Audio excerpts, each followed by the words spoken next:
मनोज भाऊ नमस्कार। कालचा आपला इंटरव्ह्यू पाहिला, आपण मला भाऊ आणि दादा म्हणालात, त्याबद्दल प्रथमतः तुमचं धन्यवाद।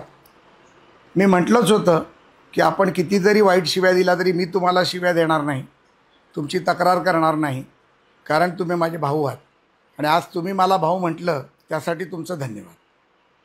खरं तर आपण कालपासून अंतरवाली सराटीमध्ये उपोषणाला बसलाय। उपोषणाचा मुद्दा अतिशय चांगला आहे, मराठा आरक्षण।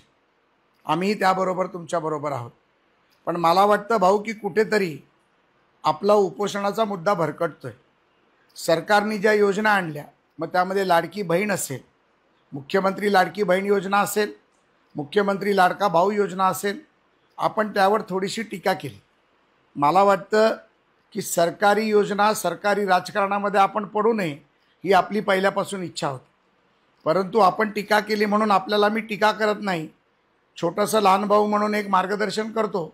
आपल्याला योग्य वाटलं तर आपण ते सहज अंगरित्या करून घ्यावं ही माझी विनंती आहे। भाऊ, आपण म्हणालात की योजना चुकीची आहे। मला वाटतं की जवळजवळ 3 कोटी माझ्या महिला भगिनी मातांना या योजनेचा लाभ मिळणार आहे, ज्यांच्या घरी 1,500 हजार करून 3,000 रुपये एका घरामध्ये जाणार आहे।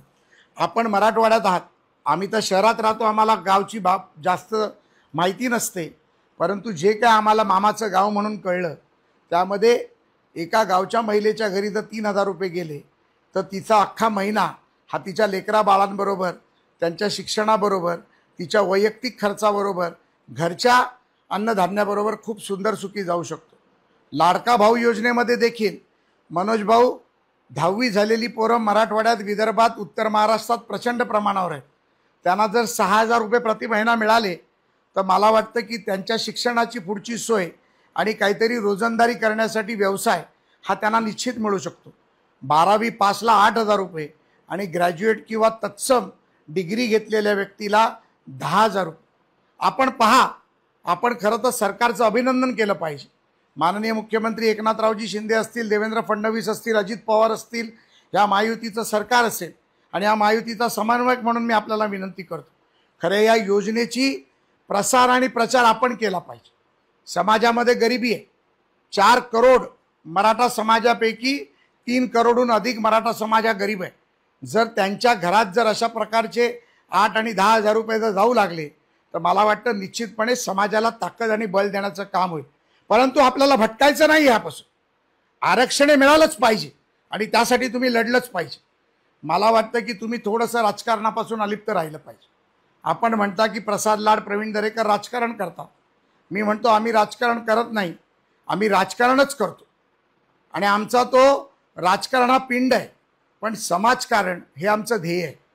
तुम्ही समाजकारणापासून राजकारणापर्यंत जाऊ नका आणि जर खरंच तुम्हाला राजकारणात यायचं असेल तर मी स्वतः आमदारकीचा राजीनामा द्यायला तयार आहे आणि माझ्या जागी तुम्हाला निवडून आणायला तयार आहे।